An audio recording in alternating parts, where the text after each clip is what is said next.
오늘은 성만찬 안식일입니다.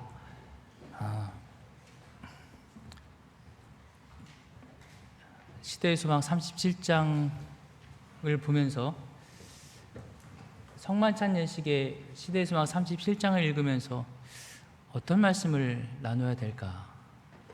말씀이 설교되는 범위가 정해져 있는 게 어떤 때는 참 좋고 어떤 때는 참 어려울 때도 있습니다. 그러나 오늘 우리가 함께 읽은 말씀을 통해서 오늘 우리는 우리에게 주신 하나님의 명령과 또 성찬식을 통해 주신 똑같은 명령이 있다는 사실을 발견하게 됩니다. 고린도전서 11장 24절로 25절입니다. 같이 읽겠습니다. 시작. 식후에 또한 이와 같이 잔을 가지시고 가라사대 이 잔은 내 피로 세운 새 언약이니 이것을 행하여 마실 때마다 나를 기념하라 하셨으니 너희가 이 떡을 먹으며 이 잔을 마실 때마다 주의 죽으심을 보실 때까지 전하는 것이니라. 성만찬 예식이 가지고 있는 또 하나의 의미는 우리가 먹고 마신 이 잔의 의미를 주님 오실 때까지 세상에 전하는 것입니다. 오늘 우리가 이 예식에 참여하면서 우리에게 주어진 이 사명도 새롭게 하시는 저와 여러분 되시기를 간절히 바랍니다. 시대의 소망 37장 제목이 뭐였죠? 최초의 복음 전도자들. 대답이 빨리 안 나 좀 당황스러웠어요. 성경 본문은 마태복음 10장 2절부터 39절, 마가복음 6장 7절부터 13절, 누가복음 9장 1절부터 6절에 있는 말씀이 오늘 이번 주 우리가 읽었던 말씀의 배경이 되는 성경절입니다. 가장 자세하게 다루고 있는 내용이 마태복음이고요. 마태복음 10장은 이렇게 시작됩니다. 1절. 예수께서 그의 제자를 부르사 더러운 귀신을 쫓아내며 모든 병과 모든 약한 것을 고치는 권능을 주시니라. 이렇게 기록됩니다. 예수님께서 제자들을 부르셨어요. 그 곁에 두셨죠. 시대 소망에는 이렇게 설명합니다. 제자들은 예수의 한 가족이었다. 제자들은 예수님과 함께 이렇게 살았단 말이에요. 행복했을까요? 좋았겠어요? 좋았겠죠. 그들은 예수께서 갈릴리 온 지방을 도보로 여행하실 때 동행합니다. 닥쳐오는 고난, 고생과 곤난을 예수와 함께 견디기도 합니다. 그들은 예수님의 설교를 들었고요, 하나님의 아들과 동행하며 이야기하였고요, 그의 일상의 교훈에서 인류의 향상을 위하여 어떻게 일해야 할지를 보고 배웠단 말이에요. 예수께서 당신의 주위에 모인 매우 많은 무리들을 위하여 봉사하실 때에 제자들은 그렇게 일하신 예수님을 시중 들기도 합니다. 예수님의 분부하심을 행하기도 하고 또 예수님이 하시는 수고를 덜어드리려고 허드렛 일도 열심히 하면서 예수님을 잘 도와드리는 것이 그들이 하는 일들이었습니다. 그들은 사람들을 정돈하는 일도 하고 고통당하는 사람들을 예수님께 안내하기도 합니다. 모든 사람을 평안하게 하는 일을 도와줍니다. 이게 그들이 했던 일들입니다. 행복했겠죠? 예수님과 함께 이런 일들을 아주 행복하게 했습니다. 그들은 청중 가운데 관심을 가진 사람들을 찾아내어 그들에게 성경을 풀이해 주었으며 여러 가지 방법으로 그들의 영적 유익을 위하여 일했습니다. 제자들은 예수에 관하여 배운 바를 가르쳤으며 날마다 풍부한 경험을 얻고 있었다. 그런데 그들에게 필요한 게 있었다는 거죠. 밑에 빨간 글자만 같이 읽겠습니다. 시작. 그러나 그들도 홀로 일하는 경험을 얻을 필요가 있었다. 신앙을 하면서 예수님께서는 이 제자들을 잘 양육하셨단 말이에요. 예수님은 제자들과 함께 동행하시고 일하시고 생활하셨어요. 그래서 그들은 늘 예수님 곁에서 무언가를 하고 같이 누리고 같이 은혜 받고 같이 감동을 누리고 예수님이 하시는 이 복된 사역의 한 일부분을 감당하고 있는 것에 대해서 기쁨도 누렸습니다. 그런데 예수님께서는 그렇게 그분 곁에 있는 제자들을 뭐 하신다고요? 뭐 하세요? 내보내신다는 것입니다. 가라! 너희들끼리 가라! 이유는 그들도 홀로 일하는 경험을 얻을 필요가 있었다. 사랑하는 믿음의 성도 여러분, 오늘 우리가 신앙을 하면서 어려움도 있고 때로는 핍박도 있고 환난도 있습니다. 그러나 여러분, 오늘 주님께서 제자들을 내보내신 그 내보내심의 의미가 오늘 저와 여러분들에게 이해되고 오늘 우리도 그렇게 나아갈 수 있는 믿음의 성도들로 자라나는 그런 성도들이 되었으면 좋겠습니다. 소그룹은 우리 안에서 행복한 것, 그리고 밖으로 나아가는 것, 이 두 가지가 다 우리를 향한 하나님의 뜻입니다. 그리고 오늘 우리가 하는 이 성만찬 예식의 의미 속에서도 주님 우리에게 말씀하시기를 그렇게 복음을 전하는 사람이 되라고 말씀하십니다. 자, 그렇게 말씀하시면서 시대의 소망을 읽다 보니까 제 눈에 자꾸만 들어오는, 아니 그냥 들어온다기보다도 자꾸만 이렇게 신경이 쓰이는 용어가 나와요. 예수께서는 이제 제자들을 개인적으로 만나 그들의 그릇됨을 지적하시고 권면하시고 규정시키는 동시에 그들을 당신의 뭐로 파견하셨다. 뭘까요? 퀴즈. 예? 누구셨어요? 손 드셔본. 예, 역시 선교회장님. 대리자로 파견하셨다. 근데 이 말을 들으면 선뜻 우리 머리에 들어오는 게 로마 교황청이 자신을 뭐라고 말한다고요? 하나님의 대리자. 우리 대리자로 파견하셨다고? 영어로는 representatives. 책이 발음이 좀 어려워요. 아주 생소한 단어입니다. 어쨌든 그렇게 되어 있어요.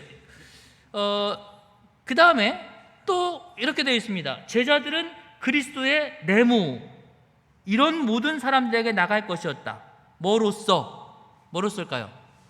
대표자로서, 이렇게 되어 있습니다. 역시 영어는 같은 단어를 사용하고 있습니다. 또 하나 더 있어요. 그러나 하나님의 종들은 그분의 내무가 되어야 한다. 대리자가 되어야 된다. 영어는 같은 단어입니다. 자꾸만 화이트는 우리에게 하나님의 뭐가 되라고요? 대리자 또는 대표자 되라, 이렇게. 사실 자꾸 이 단어가 걸리는 이유가 이게 번역이 맞나? 왜 이 맞는가 싶어 제가 사전을 찾아봤더니, 사실 제가 모르던 단어예요. 사전을 찾아봤더니 이렇게 되어 있습니다. 명사로서 대표자, 명사로서 대리인, 외판원, 대표하는, 그리고 전형적인 이런 의미로 화이트분이 사용하셨어요. 그걸 대표자 또는 대리자라고 우리가 갖고 있는 예언의 신에는 번역이 되어 있는데, 즉 이런 의미입니다. 우리는 예수 그리스도를 뭐하는 사람? 대표하는 사람. 우리를 보면 누가 보여요? 예수님이 보이는 사람. 우리는 판매인입니다. 누구를 파는 사람? 예수님을 파는 사람. 우리가 뭔가를 꺼내면 누가 꺼내줘요? 예수님이 꺼내줘요. 그런 사람입니다. 그러니 우리는 말을 하면 누구 자랑해야 돼요? 그런 사람이 우리들이다. 전형적인이라는 말은 무슨 뜻일까요? 저 사람은 전형적인 예수님 있는 사람이야. 예수쟁이야. 저 사람 전형적인 그리스도인이야. 저 사람은 전형적인 재림교인이야. 우리는 그런 사람이다. 그런데 여기 또 다른 말이 있습니다. 하나님께서는 당신의 인간 네모, 여기는 뭘까요? 여기도 대리자를 통해입니다. 근데 여기는 화이트부인이 단어를 살짝 바꿨어요. 여기는 뭐라고 되어 있는가 하면 에이전시라고 되어 있어요. 에이전시가 뭐예요? 대행사, 어떤 일을 대신하는 사람, 이런 것입니다. 그러니까 우리는 예수님의 일을 뭐 하는 사람들이라고요? 대신하는 사람들이다 라는 의미입니다. 그래서 에이전시는 대리점, 대행사, 이런 뜻입니다. 대리점 하면 제일 많이 생각나는 게 뭐냐면 맥도날드, 서브웨이. 제가 왜 맥도날드, 서브웨이를 올리냐면, 외국 여행을 다니다 보면 그 나라 음식이 입에 막 안 맞을 때가 있잖아요. 계속 막 동남아 다니면 카레 냄새 나고 막 고수 냄새 나고, 한국 음식을 먹고 싶은데 한국 음식을 먹을 데가 없고, 그럴 때 어디 가는가 하면 맥도날드나 서브웨이를 가요.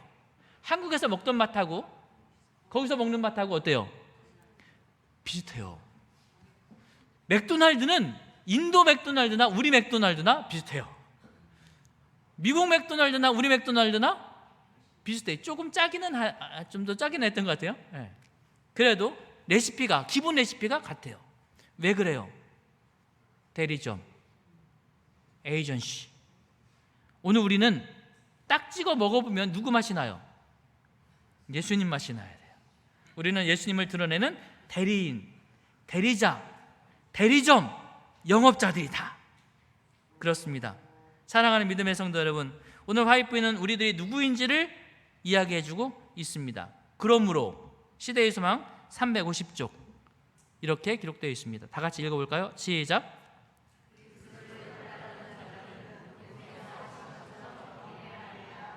누구처럼 일해야 한다?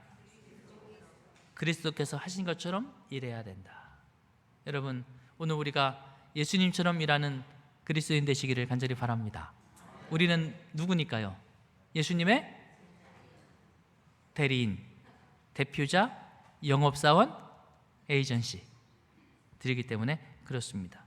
간단히 화이트부인이 설명하신 몇 가지 그리스도께서 하셨다는 것은 어떤 것인가? 첫째, 우리는 줄인 자를 먹이고 벗은 자를 입히며 고통받는 자와 슬퍼하는 자들을 위로해야 한다. 우리는 절망하는 자들을 위하여 봉사하고 소망이 없는 자들에게 소망을 고취시켜 주는 것, 사람들을 그렇게 소망으로 인도하는 것이 우리가 해야 될 일입니다.